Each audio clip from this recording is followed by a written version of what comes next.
நிர்ணயம் பண்றாங்க? நாங்க பண்றோமா? நாங்க பண்ணுறோம்.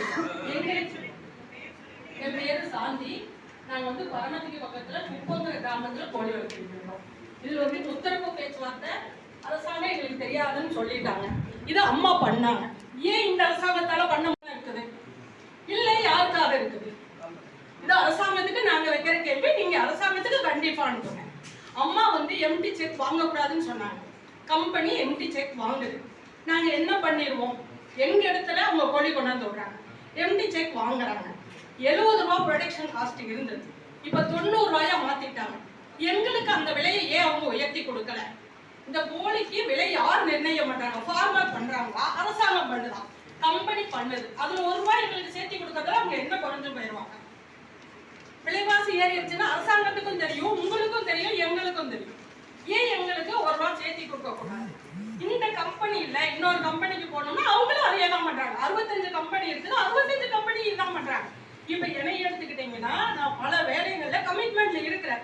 என்ன பண்ண முடியும்? மற்ற போட்டு தான் நாங்க வளர்த்தி ஆகணும், நாங்க லோன் கட்டணும், பசங்களை படிக்க வைக்கணும். நாங்க 20 லட்சம் ரூபாய் செட்டில் செலவு பண்ணிட்டோம், பேங்க்ல லோன் வாங்கிட்டு இதுக்கு வட்டி எடுத்துட்டா பேங்க்காரங்க வீட்டுக்கு வராங்க. நாங்க போட்டு தான் ஆகணும். போடாம நாங்க எப்படி கறிக்கோழி வளர்த்துறது? நாங்க உண்மைதான் 6,000 ரூபாய் வாங்கல, 9 ரூபாய் வாங்குறீங்க. அதுக்கான செலவை நாங்க பண்ணைக்குள்ள பண்றோம். அந்த 9 ரூபாய் வாங்குறவங்க ஏன் 15 ரூபாய் வாங்க கூடாது? எங்களுக்கு 2 ரூபாய் ஏன் ஏற்றி கொடுக்க கூடாது? நாங்க ஏன் ஓனா வளர்த்த கூடாது? நீங்க கேட்கலாம், கரெக்ட் தான்.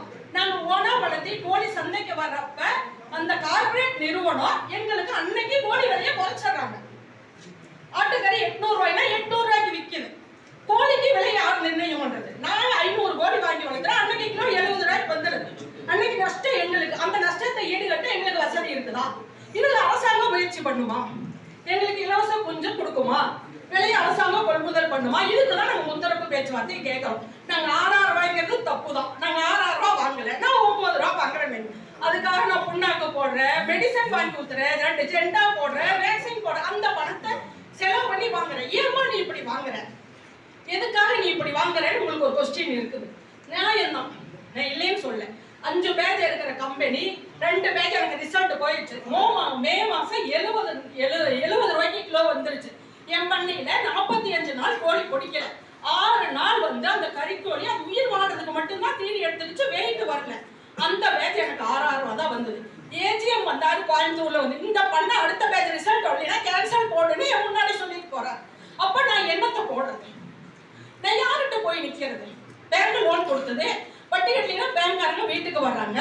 இந்த விலையை நிர்ணயம் பண்றதா நாங்க இருக்கோமா? அரசாங்கம் இருக்குதா? கம்பெனி 65 கம்பெனி இருக்குது, ஒரு இது இருக்குது, அவங்க விலையை நிர்ணயம் பண்றாங்க. நாங்க மேல வரக்கூடாதுன்னு அவங்க நினைக்கிறாங்க. நாங்க யார்கிட்ட போய் கேட்கறது? நாங்க யாரு கதவை தட்டுவோம்? அரசாங்கத்தோட கதவை தட்டணும். அரசாங்கம் டைம் கொடுத்துட்டு ஏன் எங்களுக்கு பேச்சுவார்த்தைக்கு வரல? இந்த அரசாங்கத்தால முடியலையா? ஏன் அம்மா செஞ்சாங்கன்னா இவங்களால ஏன் செய்ய முடியல? அப்ப நாங்க வந்து அடிமையா? எங்க நிறுவனர் பேசினாரு, எலெக்ஷன் வருது கேளுங்க, அவரை கொடுத்து ஜெயில போட்டாங்க. இத்தனை நாள் வாங்கின அத்தனை தலைவர்களும் கைக்கூலி வாங்கிக்கிட்டாங்க. இவரு வாங்கல, நியாயமா நடந்தாரு. எங்களுக்கான தீர்வை நோக்கி நாங்களும் பயணிக்கிறோம். நீங்களே எங்களுக்கு சப்போர்ட் பண்ணுங்க நாங்க கேட்கிறோம். இதுல என்ன தப்பு? நாங்க உழைக்கிறோம், நைட்டும் பகலும் வேலை செய்யறோம், எங்களுக்கான கூலியை தாங்க கேட்கிறோம். நாங்க வளர்க்கலங்க, எங்களால முடியலங்க, அந்த நஷ்டத்துக்கு நாங்க ஏங்க வேலை பார்க்கணும் அப்படின்னு தானே சொன்னோம். யாரோட நாங்க பண்ணையில இருந்ததை நாங்க ஏற்றிட்டோம். நீங்க நாங்க வேண்டாம்னு நினைக்கிறோம், நாங்க ஏன் நஷ்டத்துக்கு வேலை செய்யணும்னு நினைக்கிறோம். எல்லா விலைவாசி ஏறி இருக்குது, எங்களுக்கு மட்டும் ஏன் ஏற்றி கொடுக்க கூடாது? யார் வேண்டாம்னு சொல்றா? அந்த நிறுவனத்தை மக்கள் வேண்டாம்னு சொல்றாங்களா? அரசாங்கம் வேண்டாம்னு சொல்லுதான். எங்களுக்கான அமௌண்ட் ஏன் கொடுக்கல? இது முத்தரப்பு பேச்சுவார்த்தை அரசாங்கம் ஏன் முடியாதுன்னு சொல்றாங்க. அதுக்கான காரணம் எங்களுக்கு தெரியும். நாங்களும் தானே இந்த நாட்டு மக்கள், நாங்க அடிமைகள் இல்லையே.